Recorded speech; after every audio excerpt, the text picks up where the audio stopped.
வணக்கம் ஃப்ரெண்ட்ஸ். நீங்கள் வெண்டிக்காயை இது வரைக்கும் நீங்கள் இப்படி செய்து பார்த்துருக்காரு எவ்வளோ செய்து பாருங்க. வெண்டிக்காயில் ஒரு சலாட் மாதிரி நான் செய்திருக்கிறேன். என்ன மாதிரி செய்கிறேன்னு சொல்லி வாங்க ஸ்டெப் பை ஸ்டெப்பாக இந்த ரெசிப்பியை பார்ப்போம். ஓகே, நீங்களும் ஒருக்கா செய்து பாருங்கள். இந்த வெண்டிக்காய் சலாட் உண்மையாகவே நல்ல டேஸ்ட்டாகவும் இருக்குது, அதே நேரம் நல்ல ஹெல்த்தியாகவும் இருக்குது. வாங்க எப்படி செய்கிறேன்னு பார்ப்போம். வணக்கம் ஃப்ரெண்ட்ஸ், நான் இன்றைக்கி வெண்டிக்காய் சலாட் செய்ய போகிறேன். அதுக்கு தண்ணியை அடுப்பில் கொதிக்க வச்சுக்கிறேன். இங்கே நான் 10 வெண்டிக்காய் எடுத்துக்கிறேன். இந்த வெண்டிக்காயை கழுவிட்டு இந்த தண்ணிக்குள்ளே சாதுவாக அவிய விடுவோம். வெண்டிக்காய் தண்ணிக்குள்ளே சாதுவாக அவியட்டும். வெண்டிக்காய் அவிஞ்சு வந்துட்டு சாதுவாக இருக்கா திரட்டி விடுவோம். வெண்டிக்காய் கிட்டத்தட்ட ஒரு 3 நிமிஷம் நான் அவிய விட்டுனேன். அவிய விட்ட வெண்டிக்காயை நாங்கள் உடனடியாக எடுத்து குளிர் தண்ணிக்குள்ளே போடணும். எங்களுக்கு இங்கே இந்த நாடுகளில் எங்களுக்கு குளிர் நாடுன்றபடியாக பைப்லேயே குளிர் தண்ணி வரும்.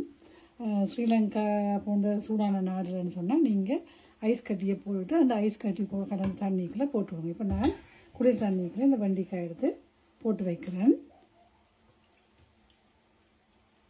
வெண்டிக்காய் சலாட் செய்கிறதுக்கு ஒரு பெரிய சிவப்பு வெங்காயம், 2 மீடியம் சைஸ் தக்காளி பழம், நான் 3 பச்சை மிளகாய் சேர்க்குறேன். இதோட ஆப்பிள் சீடர் வினிகர், முதல்ல எனக்கு தேவையானது பேருந்து மிளகும் உப்பும் நாங்கள் சேர்த்துக்கொள்வோம். வெங்காயத்தை நாங்கள் நல்ல மெல்லிசாக நீளமாக அப்படி வெட்டி எடுப்போம்.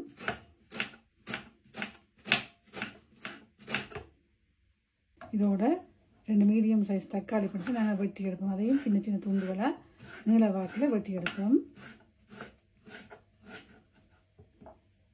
வெங்காயம், பச்சை மிளகாய், தக்காளி பழம் வெட்டியாச்சுது. வெண்டிக்காயை நாங்கள் கொஞ்சம் வித்தியாசமாக வெட்டுவோம். கொஞ்சம் பெருசாக நீளமாக வெட்டினா சலாடுக்குள்ள பார்க்குறதுக்கு வடிவாக இருக்கும். மெல்லிசா அப்படி நீளமாக நாங்கள் அதை வெட்டி போடுறதுக்கு வெண்டிக்காய் பார்க்க வடிவாயும் இருக்கும், ஒரு வித்தியாசமாகவும் இருக்கும். இப்படியே எல்லா வெண்டிக்காயையும் நாங்கள் வெட்டி எடுப்போம்.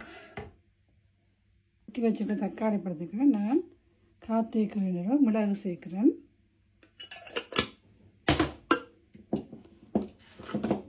இதே மாதிரி காத்தேக்கண்டியில் உப்பு சேர்த்துக்கொள்கிறேன். இது எல்லாத்தையும் இந்த வெங்காயம் எல்லாத்தையும் நல்லா நசிச்சு பிணைஞ்சு விடணும். வெங்காயத்தை தான் நசிச்சு விடணும். மற்றபடி தக்காளி பழத்தை அப்படியே கலந்து விடுங்க. தக்காளி பழத்தை கையால் நசிக்காமல் வெங்காயத்தை நசிச்சு மிளகு, உப்பு, தக்காளி பழம் எல்லாத்தையும் நல்லா இப்படி கலந்து விடுங்கோ. கலந்து விட்டுட்டு ஒரு பக்கத்தில் வைப்போம். வெட்டி வச்சுக்க வெண்டிக்காயை நாங்கள் இதுக்குள்ளே இப்படி போடுவோம். எடுத்து டிஷ்ஷுக்குள்ளே போட்டுட்டு அது எப்படியும் நீங்கள் பாருங்கள் ஒரு விதமான விழுவிழுப்பு தன்மை இருக்கும். அதை இதுக்குள்ளே போட்டுட்டு முதல் நீங்கள் விரும்பினா தேசிக்காய் அப்படி விடலாம். நான் அந்த விழுவிழுப்பு தன்மை குறைவாக இருக்கிறதுக்காக வேண்டி ஒரு மேசக்கிழங்கு அளவு ஆப்பிள் சீடர் வினிகர் சேர்க்க போகிறேன்.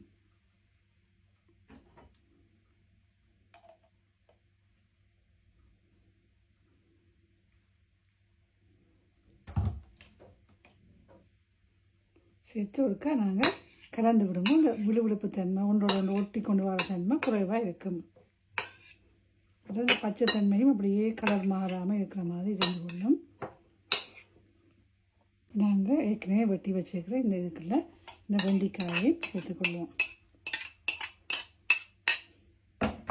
சேர்த்துட்டு நல்லா கலந்து விடுவோம்.